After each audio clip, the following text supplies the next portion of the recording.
Ang bagyo, nanggagaling sa Diyos yan eh. Yung tidal wave, nanggagaling sa Diyos yun. Tumatawag siya ng tubig sa dagat, ibinubugso sa ibabaw ng lupa.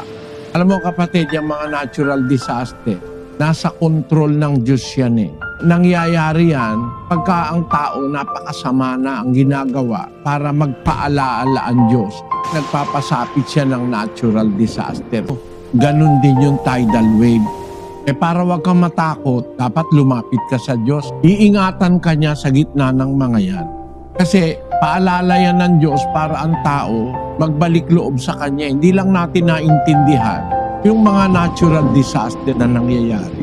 Bunga yan ng sobra ng kasamaan ng tao.